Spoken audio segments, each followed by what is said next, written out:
ਦੋਸਤੋ ਪੰਜਾਬੀ ਟ੍ਰਿਬਿਊਨ ਦੇ ਰੋਜ਼ਾਨਾ ਪ੍ਰੋਗਰਾਮ ਵੇਲੇ ਦੀ ਗੱਲ ਵਿੱਚ ਤੁਹਾਡਾ ਸਵਾਗਤ ਹੈ। ਮੈਂ ਆਤਿਸ਼ ਗੁਪਤਾ ਤੁਹਾਡੇ ਸਾਹਮਣੇ ਹਾਜ਼ਰ ਹਾਂ ਤੇ ਅੱਜ ਅਸੀਂ ਗੱਲ ਕਰਾਂਗੇ ਤੇਲ ਕੀਮਤਾਂ ਦਾ ਪ੍ਰਭਾਵ। ਸਾਡੇ ਨਾਲ ਇਸ ਬਾਰੇ ਗੱਲਬਾਤ ਕਰਨ ਲਈ ਵਿਸ਼ੇਸ਼ ਤੌਰ ਤੇ ਹਾਜ਼ਰ ਨੇ ਉੱਘੇ ਪੱਤਰਕਾਰ ਸ਼੍ਰੀ ਹਮੀਰ ਸਿੰਘ ਜੀ। ਹਮੀਰ ਜੀ, ਤੁਹਾਡਾ ਬਹੁਤ ਬਹੁਤ ਸਵਾਗਤ ਹੈ ਜੀ। ਜੀ ਸ਼ੁਕਰੀਆ ਤੁਸੀਂ। ਹਮੀਰ ਜੀ, ਪਿਛਲੇ ਕੁਝ ਸਮੇਂ ਆ ਰਿਹਾ ਪੈਟਰੋਲ ਅਤੇ ਡੀਜ਼ਲ, ਜੋ ਕਿ ਹਰ ਇੱਕ ਆਮ ਤੇ ਖਾਸ ਬੰਦੇ ਨਾਲ ਜੁੜੀ ਹੋਈ ਇੱਕ ਅਜਿਹੀ ਵਸਤੂ ਹੈ ਜਿਹਦਾ ਹਰ ਕੋਈ ਵਰਤੋਂ ਕਰਦਾ ਹੈ। ਸਵੇਰ ਤੋਂ ਲੈ ਕੇ ਸ਼ਾਮ ਤੱਕ ਜਿਹੜਾ ਵਾਹਨ ਚਲਾਉਣ 'ਚ ਇਸ ਦੀ ਵਰਤੋਂ ਕੀਤੀ ਜਾਂਦੀ ਹੈ। ਉਸ ਦੇ ਬਾਵਜੂਦ ਜਿਹੜਾ ਹੈਗਾ ਤੇਲ ਦੀਆਂ ਕੀਮਤਾਂ ਲਗਾਤਾਰ ਪਿਛਲੇ ਕੁਝ ਸਮੇਂ ਤੋਂ ਵੱਧ ਰਹੀਆਂ ਨੇ, ਜੋ ਕਿ ਕੁਝ ਸਮੇਂ ਰੁਕ ਵੀ ਗਈਆਂ ਸੀ ਤੇ ਮੁੜ ਪਿਛਲੇ ਇੱਕ ਹਫ਼ਤੇ ਤੋਂ ਤੇਲ ਕੀਮਤਾਂ ਲਗਾਤਾਰ ਵੱਧਦੀਆਂ ਜਾ ਰਹੀਆਂ ਨੇ। ਅਸੀਂ ਜਾਣਨਾ ਚਾਹਾਂਗੇ ਵੀ ਕਿ ਇਹਨਾਂ ਕੀਮਤਾਂ ਦੇ ਵਧਣ ਦੇ ਪਿੱਛੇ ਕਾਰਨ ਕੀ ਨੇ ਤੇ ਇਸ ਦਾ ਕਿਸ ਤਰ੍ਹਾਂ ਦਾ ਅਸਰ ਦੇਖਣ ਨੂੰ ਮਿਲ ਰਿਹਾ। ਅਸਲ ਦੇ ਵਿੱਚ ਤੇਲ ਕੀਮਤਾਂ ਦਾ ਮਾਮਲਾ ਜਿਹੜਾ ਸੀ, ਇਹ ਪਹਿਲਾਂ ਵੀ ਬੜਾ ਚਰਚਾ 'ਚ ਰਿਹਾ 2 ਸਾਲ, ਕਿਉਂਕਿ ਜਦੋਂ ਕੋਵਿਡ ਦੇ ਦੌਰਾਨ ਵੀ ਇਹ ਮਾਮਲਾ ਆਇਆ। ਡਿਮਾਂਡ ਹਾਲਾਂਕਿ ਬਹੁਤ ਜ਼ਿਆਦਾ ਘਟ ਗਈ ਸੀ। ਜਦੋਂ ਮੰਗ ਘਟ ਜਾਂਦੀ ਹੈ ਤਾਂ ਆਟੋਮੈਟਿਕਲੀ ਜਿਹੜਾ ਮੰਡੀ ਦਾ ਨਿਯਮ ਇਹ ਹੈ ਕਿ ਜਦੋਂ ਮੰਗ ਘਟ ਗਈ ਤਾਂ ਉਹਦੀ ਕੀਮਤ ਵੀ ਥੱਲੇ ਚਲੀ ਗਈ, ਹੈ ਨਾ। ਸਪਲਾਈ ਦੀ ਲੋੜ ਨਹੀਂ ਪੈਂਦੀ ਤਾਂ ਕੀਮਤ ਘਟਣੀ ਚਾਹੀਦੀ ਹੈ। ਪਰ ਪੂਰੇ ਕੋਵਿਡ ਦੇ ਦੌਰਾਨ ਕੀਮਤ ਨਹੀਂ ਘਟੀ ਸਾਡੇ ਦੇਸ਼ ਦੇ ਵਿੱਚ। ਕੀਮਤ ਕਿਉਂ ਨਹੀਂ ਘਟੀ? ਕਿਉਂਕਿ ਭਾਰਤ ਸਰਕਾਰ ਦਾ ਮੰਤਰੀ ਜਾਂ ਭਾਰਤ ਸਰਕਾਰ ਇਹ ਕਹਿੰਦੀ ਰਹੀ ਕਿ ਉਹਨਾਂ ਨੇ ਟੈਕਸ ਜ਼ਿਆਦਾ ਵਧਾਤੇ। ਉਹ ਟੈਕਸ ਵਧੇ ਹੋਏ ਜਿਹੜੇ ਟੈਕਸ ਸੀ ਉਹਨਾਂ ਨਾਲ ਅਸੀਂ, ਉਹ ਕਹਿੰਦੇ ਅਸੀਂ ਵੈਕਸੀਨੇਸ਼ਨ ਦੇਣੀ ਹੈ, ਅਸੀਂ ਦਵਾਈਆਂ ਦੇਣੀਆਂ ਨੇ, ਕੋਵਿਡ ਨਾਲ ਸਿੱਝਣਾ ਹੈ। ਇਸ ਕਰਕੇ ਇਸ ਦਲੀਲ ਦੇ ਤਹਿਤ ਉਹਨਾਂ ਨੇ ਵੱਡੇ ਪੱਧਰ 'ਤੇ ਵੱਡੇ ਪੈਮਾਨੇ ਦੇ ਉੱਤੇ ਉਹ ਲਾਏ ਟੈਕਸ। ਇਹ ਸਾਰਾ ਕੁਝ ਜਿਹੜੇ ਉਹ ਟੈਕਸ ਲਾਏ, ਉਹ ਟੈਕਸ ਜਿਹੜੀ ਗੌਰਮੈਂਟ ਦੀ ਪੈਟਰੋਲੀਅਮ ਬਾਰੇ ਪੋਲਿਸੀ ਹੈ ਉਹਦੇ ਅਗੇਂਸਟ ਜਾ ਕੇ ਲਾਏ। ਕਿਉਂਕਿ ਅਸੀਂ ਪੋਲਿਸੀ ਇਹ ਅਪਣਾਈ ਸੀਗੀ ਜਿਹੜੀ ਖੁੱਲ੍ਹੀ ਮੰਡੀ ਦੇ ਸਿਧਾਂਤ ਦੇ ਆਧਾਰ 'ਤੇ, ਕਿ ਹੁਣ ਗੌਰਮੈਂਟ ਦਾ ਕੋਈ ਦਖਲ ਨਹੀਂ ਹੈ। ਦੁਨੀਆ ਪੱਧਰ ਦੇ ਮਾਰਕੀਟ ਦੇ ਵਿੱਚ ਜੋ ਕੱਚੇ ਤੇਲ ਦੀਆਂ ਕੀਮਤਾਂ ਹੋਣਗੀਆਂ ਜਾਂ ਇੱਥੇ ਜੋ ਪ੍ਰਬੰਧਕੀ ਕਾਰ ਵਗੈਰਾ ਲੱਗਦੇ ਨੇ, ਉਹ ਸਾਰੇ ਪਾ ਕੇ ਜੇ ਤਾਂ ਤੇਲ ਦੀ ਕੀਮਤ ਵਧਣੀ ਹੋ ਰੋਜ਼ ਉਹ ਵੀ ਵੱਧ ਜਾਊਗੀ ਜੀ, ਜੇ ਘਟਣੀ ਹੋ ਤਾਂ ਵੀ ਘਟ ਜਾਊਗੀ। ਪਰ ਹੋਇਆ ਇਹ ਹੈ ਕਿ ਜਿੰਨੇ ਵਾਰ ਵੀ ਮਤਲਬ ਕੱਚੇ ਤੇਲ ਦੀਆਂ ਕੀਮਤਾਂ ਘਟੀਆਂ ਨੇ ਦੁਨੀਆ ਦੀ ਮਾਰਕੀਟ ਦੇ ਵਿੱਚ ਵੱਖ-ਵੱਖ ਕਾਰਨਾਂ ਕਰਕੇ, ਉਹਦਾ ਫਾਇਦਾ ਖਪਤਕਾਰ ਨੂੰ ਕਦੇ ਨਹੀਂ ਮਿਲਿਆ, ਲੋਕਾਂ ਨੂੰ ਕਦੇ ਨਹੀਂ ਮਿਲਿਆ। ਉਹਦੇ ਇਵਜ਼ ਦੇ ਵਿੱਚ ਸਰਕਾਰ ਨੇ ਉਦੋਂ ਜ਼ਿਆਦਾ ਆਪਣੇ ਟੈਕਸ ਵਧਾਤੇ ਅਤੇ ਉਹ ਟੈਕਸ ਨਾਲ ਤਾਂ ਸਰਕਾਰੀ ਖਜ਼ਾਨੇ ਤਾਂ ਭਰਪੂਰ ਹੁੰਦੇ ਰਹੇ ਲਗਾਤਾਰ, ਔਰ ਲੱਖਾਂ ਕਰੋੜਾਂ ਰੁਪਇਆ ਕਮਾਇਆ ਸਰਕਾਰ ਨੇ। ਪਰ ਲੋਕਾਂ ਦਾ ਜਿਹੜਾ ਮਹਿੰਗਾਈ ਨੇ ਲੱਕ ਤੋੜਤਾ ਲਗਾਤਾਰ। ਫਿਰ ਇਹ ਹੋਇਆ ਸੀਗਾ ਕਿ ਇੰਨੇ ਚੋਣਾਂ ਆ ਗਈਆਂ, 5 ਰਾਜਾਂ ਦੀਆਂ ਚੋਣਾਂ ਆ ਗਈਆਂ ਪੰਜਾਬ ਸਮੇਤ।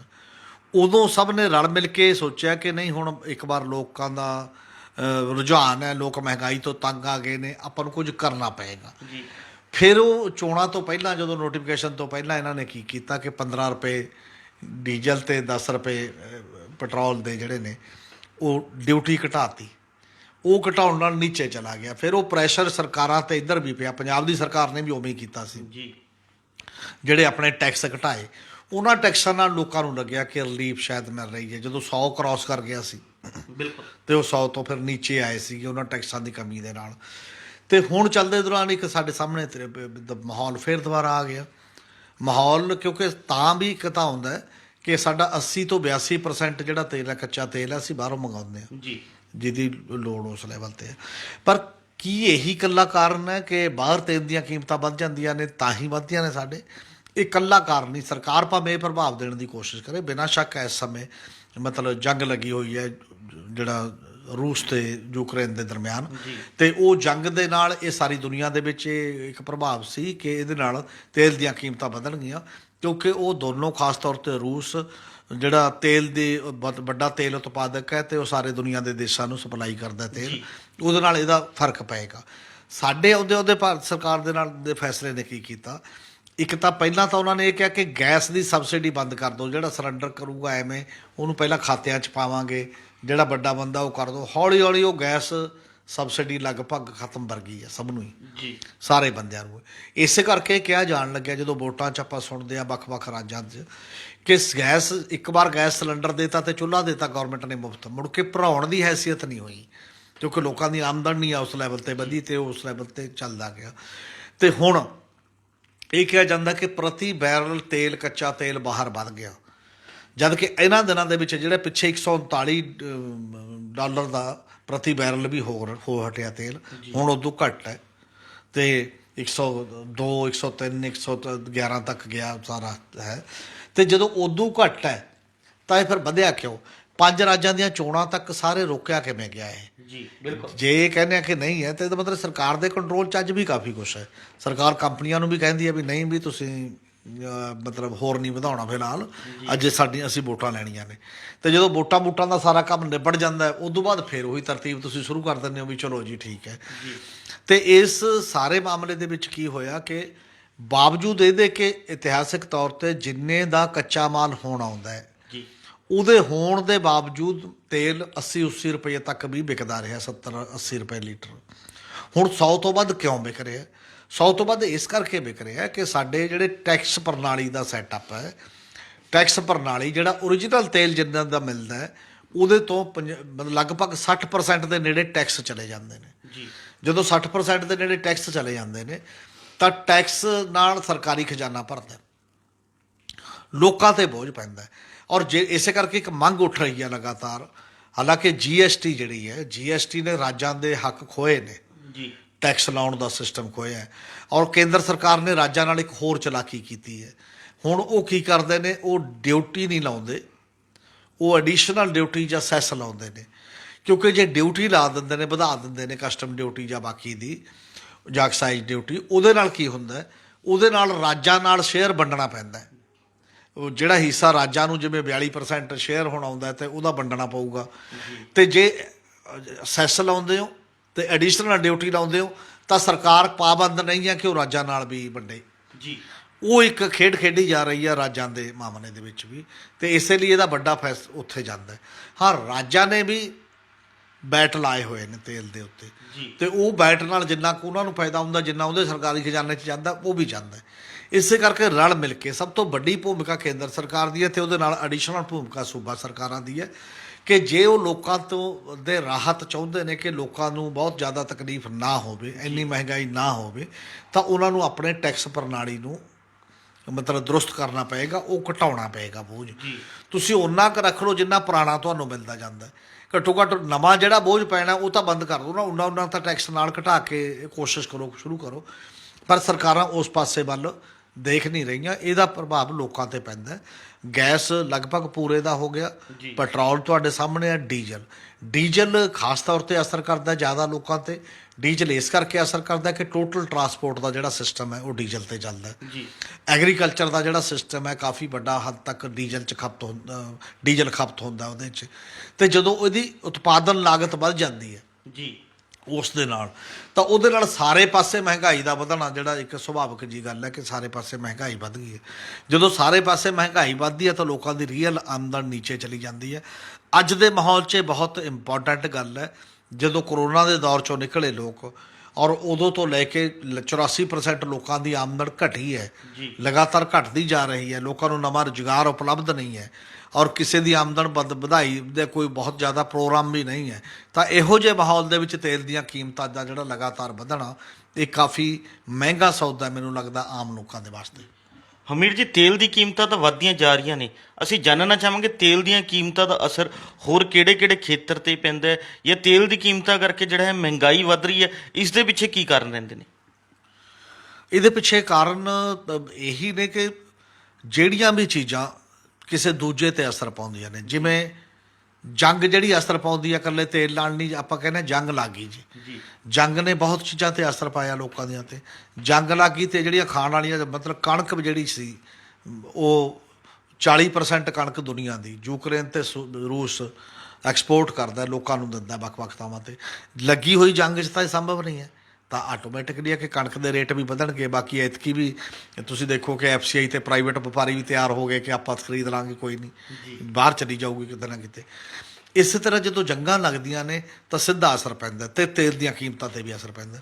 ਤੇਲ ਦੀ ਕੀਮਤ ਜਿਵੇਂ ਕਹਿੰਦੇ ਨੇ ਲਾਈਫ ਲਾਈਨ ਹੁੰਦਾ ਤੇਲ, ਇਹ ਐਨਰਜੀ ਜਿਹੜੀ ਹੈ, ਐਨਰਜੀ ਦਾ ਬਹੁਤ ਵੱਡਾ ਯੋਗਦਾਨ ਹੈ। ਇਹਦੇ ਨਾਲ ਹਰ ਗੱਲ ਜੁੜੀ ਹੈ। ਟੋਟਲ ਸਾਡਾ ਜਿਹੜਾ ਮਤਲਬ ਇੱਕ ਅਜੇ ਵੀ ਸਾਡੇ ਟ੍ਰੇਨ ਸਿਸਟਮ ਦਾ ਵੀ ਵੱਡਾ ਹਿੱਸਾ ਪੈਟਰੋਲੀਅਮ ਤੇ ਤੇਲ 'ਤੇ ਵੀ ਚੱਲਦਾ। ਇਲੈਕਟ੍ਰਿਕ ਵੀ ਹੋ ਗਈ, ਪਹਿਲਾਂ ਕੋਲੇ ਵਾਲੀ ਵੀ ਸੀ ਅਤੇ ਇਹਦੇ 'ਤੇ ਵੀ ਚੱਲਦਾ।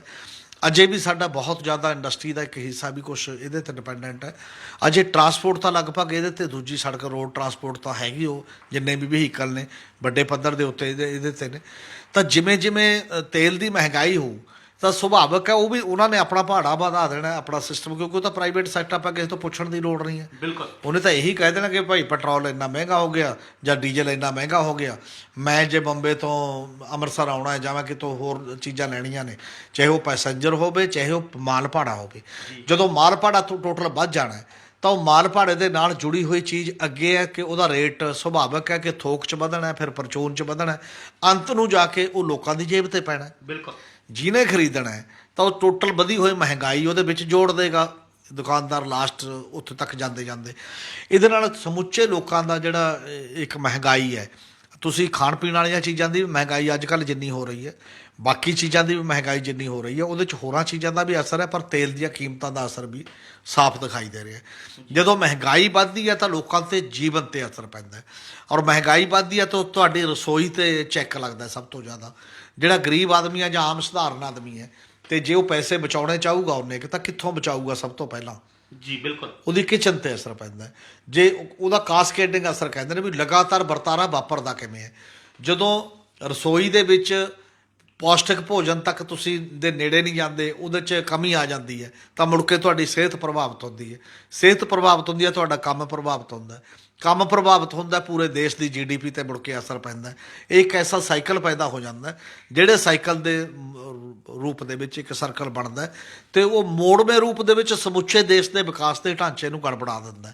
ਇਕੱਲਾ ਆਪਣੇ ਤਾਂ ਸਿਸਟਮ ਨੂੰ ਉਹ ਕਰਦਾ ਹੀ ਹੈ ਅਤੇ ਉਹਦੇ 'ਤੇ ਵੀ ਅਸਰ ਪਾਉਂਦਾ। ਅਤੇ ਇਹਦੇ ਨਾਲ ਇੱਕ ਹੋਰ ਅਸਰ ਪੈਂਦਾ ਬਹੁਤ ਵੱਡੇ ਪੱਧਰ ਦੇ ਉੱਤੇ ਰੁਜ਼ਗਾਰ 'ਤੇ। ਰੁਜ਼ਗਾਰ 'ਤੇ ਕੀ ਅਸਰ ਪੈਂਦਾ ਕਿ ਜਦੋਂ ਫੈਕਟਰੀਆਂ ਦੇ ਵਿੱਚ ਬਣੀਆਂ ਚੀਜ਼ਾਂ ਮਹਿੰਗੀਆਂ ਹੋਣਗੀਆਂ ਔਰ ਵੱਖ-ਵੱਖ ਥਾਵਾਂ 'ਤੇ ਲੋਕਾਂ ਦੀ ਖਰੀਦ ਸ਼ਕਤੀ ਘੱਟ ਜਾਊਗੀ ਮਹਿੰਗਾਈ ਹੋਣ ਦੇ ਕਾਰਨ ਅਤੇ ਆਮਦਨ ਘਟਣ ਦੇ ਕਾਰਨ। ਉਹ ਖਰੀਦ ਸ਼ਕਤੀ ਘਟਣ ਦਾ ਮਤਲਬ ਹੈ ਮੰਗ ਘਟ ਗਈ।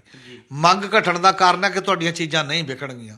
ਚੀਜ਼ਾਂ ਨਹੀਂ ਵਿਕਣਗੀਆਂ ਤਾਂ ਲਾਜ਼ਮੀ ਹੈ ਕਿ ਉੱਥੇ ਸਲੰਪ ਪਾ ਜਾਏਗਾ, ਮਤਲਬ ਫੈਕਟਰੀਆਂ ਵੀ ਬੰਦ ਕਰਨੀਆਂ ਪੈਣਗੀਆਂ ਜਾਂ ਘਟਾ ਦੇਣਗੇ, ਜਾਂ ਉਹਦਾ ਕੰਮ ਦੇ ਉਹ ਘੰਟੇ ਜਿਹੜੇ ਨੇ ਉਨੇ ਘੰਟੇ ਘੱਟ ਕੰਮ ਕਰਨਗੀਆਂ। ਸਟੋਰ ਤਾਂ ਕਰ ਕਰਕੇ ਕੋਈ ਨਹੀਂ ਰੱਖੂਗਾ ਜੀ ਬਿਲਕੁਲ। ਤਾਂ ਉਹਦੇ ਨਾਲ ਇੱਕ ਆਰਥਿਕ ਰਿਸੈਸ਼ਨ, ਜਿਹੜਾ ਆਰਥਿਕ ਮੰਦੀ ਵੱਲ ਨੂੰ ਚੀਜ਼ਾਂ ਵੱਧਦੀਆਂ ਨੇ ਉਸ ਸਾਰੇ ਮਾਮਲੇ ਦੇ ਵਿੱਚ। ਪਹਿਲਾਂ ਕਿਸੇ ਜ਼ਮਾਨੇ 'ਚ ਲੋਕ ਕਹਿੰਦੇ ਵੀ ਜੇ ਮਹਿੰਗਾਈ ਵੱਧਦੀ ਹੈ ਇਹਦਾ ਮਤਲਬ ਇਹ ਵਿਕਾਸ ਦੀ ਨਿਸ਼ਾਨੀ ਹੈ, ਸ਼ਾਇਦ ਮਹਿੰਗਾਈ ਇਸ ਕਰਕੇ ਵਧੀ। ਪਰ ਅੱਜ ਕੱਲ੍ਹ ਮਹਿੰਗਾਈ ਹੈ ਜਿਹੜੀ ਵੱਧਦੀ ਹੈ ਉਹ ਰਿਸੈਸ਼ਨ ਦੀ ਨਿਸ਼ਾਨੀ ਵੀ ਬਣ ਜਾਂਦੀ ਹੈ ਉਸ ਪੱਧਰ ਦੇ ਉੱਤੇ। ਆਹ ਸਾਰੇ ਸੈਟਅਪ ਦੇ ਵਿੱਚ ਜਿਹੜੀ ਅਰਥ ਵਿਵਸਥਾ ਜਦੋਂ ਤੋਂ ਨੋਟਬੰਦੀ ਹੋਈ ਆ ਅੱਜ ਤੱਕ ਸਾਡੇ ਦੇਸ਼ ਦੀ ਅਰਥ ਵਿਵਸਥਾ ਤਾਬ ਨਹੀਂ ਆਈ ਉਸ ਮਤਲਬ ਕਿਸੇ ਵੀ ਰੂਪ ਦੇ ਵਿੱਚ। ਨਾ ਸਮਾਲ ਅਤੇ ਮੀਡੀਅਮ ਸਕੇਲ ਇੰਡਸਟਰੀ ਮੁੜ ਕੇ ਉੱਠੀ ਉਸ ਪੱਧਰ 'ਤੇ, ਨਾ ਰੁਜ਼ਗਾਰ ਨਵੇਂ ਪੈਦਾ ਹੋਏ ਅਤੇ ਬੇਰੁਜ਼ਗਾਰੀ ਦਾ ਆਲਮ ਸਾਡੇ ਸਾਹਮਣੇ ਹੈ। ਇਹ ਸਾਰੇ ਜਿਹੜੇ ਇੰਪੈਕਟ ਨੇ, ਅਸਰ ਨੇ, ਇਹਦੇ ਨਾਲ ਜੁੜ ਕੇ ਬਹੁਤ ਵੱਡਾ ਇੱਕ ਨੈਗੇਟਿਵ ਅਤੇ ਨਾ ਪੱਖੀ ਪ੍ਰਭਾਵ ਸਿਰਜਦੇ ਨੇ। ਜੀ ਹਮੀਰ ਜੀ, ਜਿਵੇਂ ਤੁਸੀਂ ਦੱਸਿਆ ਵੀ ਕਿ ਪਿਛਲੇ ਕੁਝ ਸਾਲਾਂ ਤੋਂ ਲਗਾਤਾਰ ਤੇਲ ਦੀ ਕੀਮਤਾਂ ਵੱਧ ਰਹੀਆਂ ਨੇ ਅਤੇ ਚੋਣਾਂ ਕਰਕੇ ਜਿਹੜਾ ਹੈ ਲਗਭਗ 137 ਦਿਨ ਕੋਈ ਪੈਟਰੋਲ ਅਤੇ ਡੀਜ਼ਲ ਦੀ ਕੀਮਤ 'ਚ ਵਾਧਾ ਨਹੀਂ ਕੀਤਾ ਗਿਆ ਅਤੇ ਉਸ ਤੋਂ ਬਾਅਦ ਜਿਵੇਂ ਹੀ ਨਤੀਜੇ ਸਾਹਮਣੇ ਆਉਂਦੇ ਨੇ ਅਤੇ ਇਹਨਾਂ ਦੀ ਕੀਮਤਾਂ 'ਚ ਫਿਰ ਮੁੜ ਵਾਧਾ ਕਰਨਾ ਸ਼ੁਰੂ ਕਰ ਦਿੱਤਾ ਜਾਂਦਾ ਹੈ। ਅਸੀਂ ਜਾਣਨਾ ਚਾਹਾਂਗੇ ਸਰਕਾਰਾਂ ਜਿਹੜੀ, ਚਾਹੇ ਉਹ ਕੇਂਦਰ ਦੀ ਹੋਵੇ ਚਾਹੇ ਸੂਬਾ ਸਰਕਾਰ ਹੋਵੇ, ਇਹ ਤੇਲ ਕੀਮਤਾਂ ਘਟਾਉਣ ਲਈ ਕੀ ਕੁਝ ਕਰ ਸਕਦੀਆਂ ਨੇ ਜਾਂ ਉਹਨਾਂ ਨੂੰ ਕੀ ਕੁਝ ਕਰਨਾ ਚਾਹੀਦਾ? ਵੈਸੇ ਤਾਂ ਸਰਕਾਰਾਂ ਦਾ ਇਹ ਕੰਮ ਹੁੰਦਾ ਕਿ ਲੋਕਾਂ ਨੂੰ ਸੁੱਖ ਸਹੂਲਤਾਂ ਜ਼ਿਆਦਾ ਦਿਓ, ਲੋਕਾਂ ਨੂੰ ਤੰਗ ਪਰੇਸ਼ਾਨ ਘੱਟ ਕਰੋ। ਔਰ ਪਹਿਲੀ ਗੱਲ ਤਾਂ ਇਹੀ ਗਲਤ ਸੀ ਕਿ ਪਹਿਲਾਂ ਤੁਸੀਂ ਇਹ ਪਾਲਿਸੀ ਅਪਣਾਈ ਕਿ ਅਸੀਂ ਫਰੀ ਮਾਰਕੀਟ ਦੀ ਪਾਲਿਸੀ ਅਪਣਾਉਂਦੇ ਹਾਂ। ਫਰੀ ਮਾਰਕੀਟ ਦੀ ਪਾਲਿਸੀ ਦਾ ਮਤਲਬ ਹੈ ਤੁਸੀਂ ਤੇਲ ਕੰਪਨੀਆਂ ਹੋਣ ਜਾਂ ਕੋਈ ਹੋਰ ਕੰਪਨੀਆਂ ਹੋਣ, ਉਹਨੂੰ ਮਨਮਾਨੀ ਕਰਨ ਦਾ ਹੱਕ ਦੇ ਦੇਣਾ, ਸਰਕਾਰ ਦਾ ਦਖਲ ਘਟਾ ਦੇਣਾ ਉਹਦੇ ਵਿੱਚ। ਔਰ ਫਿਰ ਤੁਸੀਂ ਜਿਹੜਾ ਦਖਲ ਘਟਾਇਆ ਉਹਦੇ 'ਤੇ ਵੀ ਨਹੀਂ ਚੱਲੇ। ਕੋਈ ਪਾਲਿਸੀ ਅਪਣਾਉਂਦੀ ਹੈ ਗੌਰਮੈਂਟ, ਉਹ ਤੋਂ ਤਵੱਕੋ ਕੀਤੀ ਜਾਂਦੀ ਹੈ, ਉਹਦੇ ਤੋਂ ਉਮੀਦ ਕੀਤੀ ਜਾਂਦੀ ਹੈ ਕਿ ਉਹ ਪਾਲਿਸੀ ਨੂੰ ਆਪਣੇ ਪੱਧਰ ਦੇ ਉੱਤੇ ਜੀ ਜਾਨ ਨਾਲ ਲਾਗੂ ਕਰੂਗੀ ਤਾਂ ਕਿ ਲੋਕਾਂ ਨੂੰ ਫਿਰ ਉਹਦਾ ਜੇ ਮਤਲਬ ਹੁੰਦਾ। ਅਤੇ ਜਦੋਂ ਕੀਮਤਾਂ ਘਟਦੀਆਂ ਸੀ ਉਦੋਂ ਘਟਾਈਆਂ ਕਿਉਂ ਨਹੀਂ? ਉਦੋਂ ਤਾਂ ਲੋਕਾਂ ਨੂੰ ਫਾਇਦਾ ਹੁੰਦਾ ਕੋਈ, ਬਿਲਕੁਲ ਉਦੋਂ ਵੀ ਨਹੀਂ ਤੁਸੀਂ ਕਰਾਈਆਂ। ਇਹਦਾ ਮਤਲਬ ਸਰਕਾਰਾਂ ਨੇ ਕੀ ਕੀਤਾ ਕਿ ਜਦੋਂ ਤਾਂ ਸਾਨੂੰ ਕੰਮ ਹੈ, ਸਾਡਾ ਨੈਗੇਟਿਵ ਇਮੇਜ ਬਣਦਾ, ਉਦੋਂ ਨਹੀਂ ਬਦਲਣ ਦਿਆਂਗੇ, ਉਦੋਂ ਥੋੜ੍ਹਾ ਜਿਹਾ ਉਹਨਾਂ ਨੂੰ ਕਹਿ ਦਾਂਗੇ ਕਿ ਰੋਕ ਦਿਓ। ਕੰਪਨੀਆਂ ਦੀ ਅਤੇ ਇਹਨਾਂ ਦੀ ਮਿਲੀ ਭੁਗਤ ਹੈ।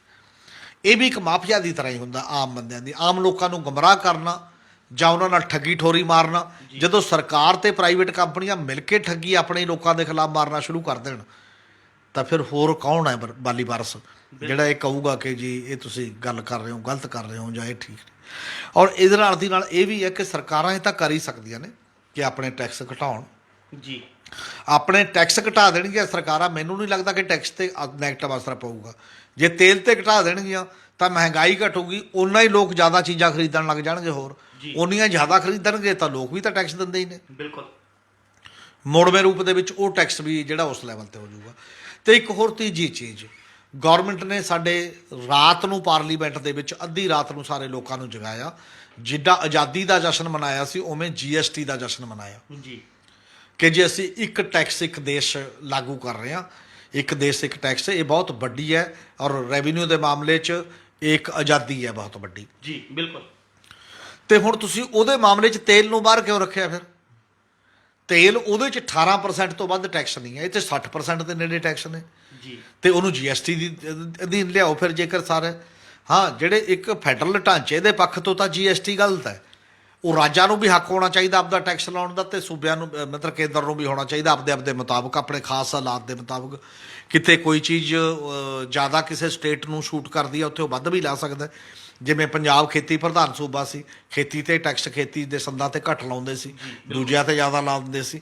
ਔਰ ਜਿਹੜੀਆਂ ਸਟੇਟਾਂ ਨੇ ਜਿੰਨੀ ਬਨਸਬਨਤਾ ਉਹਦੇ ਮੁਤਾਬਕ ਟੈਕਸ ਪ੍ਰਣਾਲੀ ਹੋਣੀ ਚਾਹੀਦੀ ਹੈ। ਔਰ ਇਹ ਖਤਰਨਾਕ ਹੈ ਇੱਕ ਦੇਸ਼ ਇੱਕ ਪ੍ਰਣਾਲੀ ਜਾਂ ਖੁੱਲੀ ਮਾਰਕੀਟ ਦਾ ਸਿਧਾਂਤ।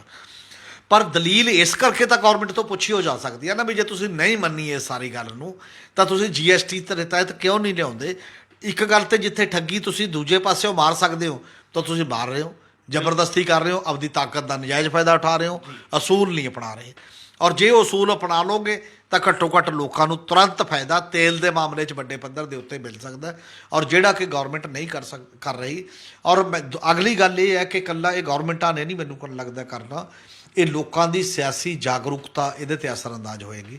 ਜੇ ਲੋਕ ਸਿਆਸੀ ਤੌਰ ਤੇ ਜਾਗਰੂਕ ਹੋਣਗੇ, ਆਵਾਜ਼ ਉਠਾਉਣਗੇ, ਔਰ ਵੱਡੇ ਪੱਧਰ ਤੇ ਸਰਕਾਰ ਨੂੰ ਇਹ ਪਤਾ ਲੱਗੂਗਾ ਕਿ ਲੋਕ ਜਥੇਬੰਦ ਹੋ ਰਹੇ ਨੇ, ਤਾਂ ਵੀ ਸਰਕਾਰ ਇਹਨਾਂ ਟੈਕਸਾਂ ਤੋਂ ਥੋੜ੍ਹਾ ਬਹੁਤ ਨਿਜਾਤ ਦੇ ਸਕਦੀ ਹੈ ਕਿਸੇ ਨਾ ਕਿਸੇ ਰੂਪ ਦੇ ਵਿੱਚ।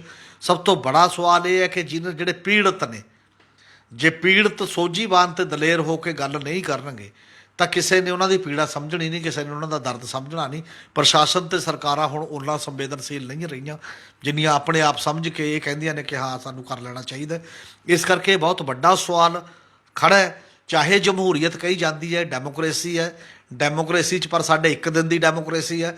5 ਸਾਲ ਬਾਅਦ ਵੋਟਾਂ ਲਈਆਂ, ਫਿਰ ਉਹ 4.5 ਸਾਲ ਬਾਅਦ ਸੋਚਦੇ ਨੇ ਜਾ ਕੇ ਕਿ ਹੁਣ ਅਗਲੇ 6 ਮਹੀਨੇ ਕਿਵੇਂ ਸਰਚਾਉਣਾ ਹੈ ਲੋਕਾਂ ਨੂੰ। ਡੇ ਟੂ ਡੇ ਦੀ ਜਮਹੂਰੀਅਤ ਨਹੀਂ ਹੈ, ਔਰ ਡੇ ਟੂ ਡੇ ਦੀ ਜਮਹੂਰੀਅਤ ਦੇ ਵਾਸਤੇ ਲੋਕਾਂ ਨੂੰ ਫੈਸਲਾ ਕਰਨ ਦੀ ਪ੍ਰਕਿਰਿਆ 'ਚ ਹਿੱਸੇਦਾਰ ਬਣਾਉਣਾ ਪਏਗਾ। ਉਹ ਬਣੂਗਾ ਤਾਂ ਜੇ ਲੋਕ ਇਸ ਲਾਇਕ ਹੋਣਗੇ, ਲੋਕ ਇਸ ਵੱਡੀ ਜੱਦੋਜਹਿਦ ਦੇ ਵਿੱਚ ਆਪਣੇ ਦਿਮਾਗਾਂ ਦੇ ਵਿੱਚ ਆਪਣੇ ਏਜੰਡਾ ਰੱਖਣਗੇ ਤੇ ਏਜੰਡਾ ਲੋਕਾਂ ਦੇ 'ਤੇ ਗੱਲ ਕਰਨੀ ਪਵੇ ਸਰਕਾਰ ਨੂੰ, ਸਰਕਾਰ ਦੇ ਏਜੰਡੇ ਮੁਤਾਬਕ ਲੋਕ ਨਾ ਉਸ ਲੈਵਲ 'ਤੇ ਚੱਲਣ। ਇਹ ਦੋਨਾਂ ਚੀਜ਼ਾਂ ਦਾ ਇੱਕ ਕੰਟਰਾਸਟ ਹੈ, ਇੱਕ ਦੂਜੇ ਦੇ ਖਿਲਾਫ ਖੜ੍ਹੇ ਹੋਏ ਨੇ ਲੋਕਾਂ ਦਾ ਹਿੱਤ ਤੇ ਜਿਹੜਾ ਇੱਕ ਵੱਡੇ ਕਾਰਪੋਰੇਟ ਘਰਾਣੇ ਨੇ ਉਹਨਾਂ ਦਾ, ਤੇ ਸਰਕਾਰ ਤੇ ਕਾਰਪੋਰੇਟ ਘਰਾਣੇ ਆਪਸ ਦੇ ਵਿੱਚ ਮਿਲ ਗਏ ਨੇ ਲੋਕਾਂ ਦੇ ਕਿਸੇ ਨਾ ਕਿਸੇ ਰੂਪ ਦੇ ਖਿਲਾਫ। ਔਰ ਹੁਣ ਇਹ ਲੋਕਾਂ ਦੀ ਗਿਣਤੀ 'ਤੇ ਡਿਪੈਂਡ ਕਰਦਾ ਹੈ, ਉਹਨਾਂ ਦੀ ਸੋਝੀ 'ਤੇ ਡਿਪੈਂਡ ਕਰਦਾ ਹੈ ਕਿ ਉਹਨੂੰ ਕਾਊਂਟਰ ਕਿਸ ਤਰੀਕੇ ਦੇ ਨਾਲ ਕਰਦੇ ਨੇ। ਜੀ, ਇਹ ਸਨ ਸਾਡੇ ਸੀਨੀਅਰ ਪੱਤਰਕਾਰ ਸ਼੍ਰੀ ਹਮੀਰ ਸਿੰਘ ਜੀ, ਜਿਨ੍ਹਾਂ ਨੇ ਆਪਣੇ ਵਡਮੁੱਲੇ ਵਿਚਾਰ ਸਾਡੇ ਨਾਲ ਸਾਂਝੇ ਕੀਤੇ। ਕੱਲ੍ਹ ਨੂੰ ਇਸੇ ਸਮੇਂ ਇੱਕ ਨਵੇਂ ਮੁੱਦੇ ਦੇ ਨਾਲ ਫਿਰ ਮਿਲਾਂਗੇ ਪ੍ਰੋਗਰਾਮ ਵੇਲੇ ਦੀ ਗੱਲ ਵਿੱਚ। ਧੰਨਵਾਦ।